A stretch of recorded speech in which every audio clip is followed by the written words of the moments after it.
Bhakatpara आनसलिक committee एबसु आरो sports association बानजाय आफाद मोनथाम आफादजों जथायै स्निथि बड'लेण्ड जि गेलेन्स मेम'रियेल जि ट्रफि मार्टियारफोरनि मुङाव जि खुंदों बेयो बिथांमोननि गोब्राब नाजानाय आरो नाजानानै दिनै बे लेभेलाव सफैदों।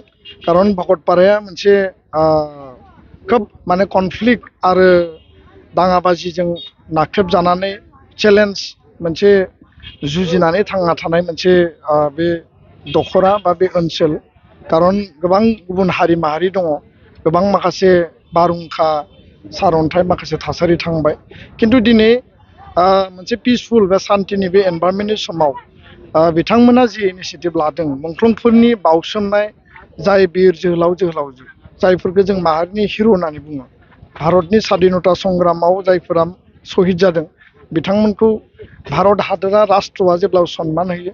आरो बर'नि सोमावसारनायाव, बड'लेण्ड सोमावसारनायाव, बड'फानि सोमावसारनायाव जायफोरा शहीद जादों, बिथांमोनखौ बर' हारिया जेब्लाबो हिर' हिसाबै गनायबोदों। आरो बिथांमोननि मावलांनाय कन्ट्रिबिउसनखौनो जुगामि खालामनायनि मोनसे बे महद उद्देश्य, आरो बे उद्देश्यआ जेब्लाबो जाफुंसार महर मोनदों। आं बेखायनो सानो जे भकतपारा ओनसोलनि रायजो राजानि जि मोनसे गोसोनि बोलो, बिथांमोननि जिखिनि स्पिरिट, आरो बिथांमोना मुंख्लंफोरनि फारसे जिखिनि गोसोखांथियाव नाजाथाबनानै जिखिनि हाबाफारि लादों, बे अरायबो गासै हारि माहारिजों आरो बे ओनसोलनि रायजो राजाजों गनायजादों। दा बेखायनो मुंख्लंफोरनि बेसेना ओरैनो थाङाखै, बिथांमोननि मावनायनि बिनिमयावनो जोङो दिनै मोनसे मोननै मोनथाम सुक्ति मोननो हादों, गोजोन मोनसे पिसफुल एनभाइरनमेन्ट मोननो हाबाय। स्पर्ट्सनि बेलायाव भकतपाराया जेब्लाबो मोनसे आइकनिक रल प्ले खालामदों। बे जायगायावनो कुन्जुलता बर' दङ, बे जायगायावनो गोबां स्टेट आरो नेसनेल प्लेयार दङ। दा बेखायनो नैबे गेलेनाया आरोबाव साबसिन हामसिन बेयाव स्पिरिट आरो मटिभेसन थुलुंगा होगोन।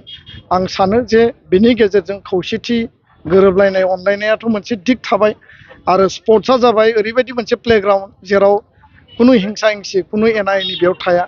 जि थासारियाव जि लेयाराव थाया मानो बयबो बेयाव नायनो फैयो, एखे प्लेग्राउन्डआव ज' जायो।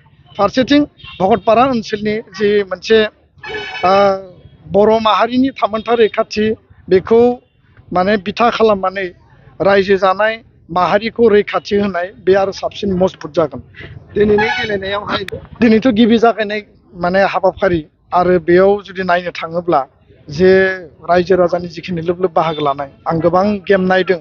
फाइनाल गेमाव जेरैबायदि सुबुं जायो, जागायनायाव बारा माने होंगो दोंगो जाया, खोब सुबुंनि अनजिमाया खम जायो। खिन्थु आं दहायनो सोंबाय थादों जे नायग्राफोर फैगोन ना फैया, नायगिरिफोर रायजो राजाफ्रा जमा जागोन ना जाया।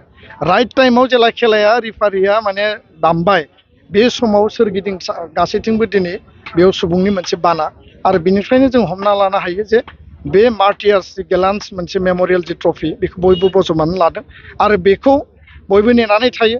जोंनि AGS डिस्ट्रिक्ट कमिटिनि बिकास बड'साया बुंदों जे दिनै 17निफ्राय 29 बोसोरफ्रोमबो बे डेटआवनो जागायो, बे डेटआवनो फाइनाल जायो, बेयाव खुनु कमप्रमाइस गैया। बेखायनो बयहाबो गोसोआव दङ जे बे खेलाया उमुक तारिखआव जायो आरो बयबो नायनो फैनांगौ। बे जोंनि थाखाय मोनसे थुलुंगाथाव। गोजोन्थों।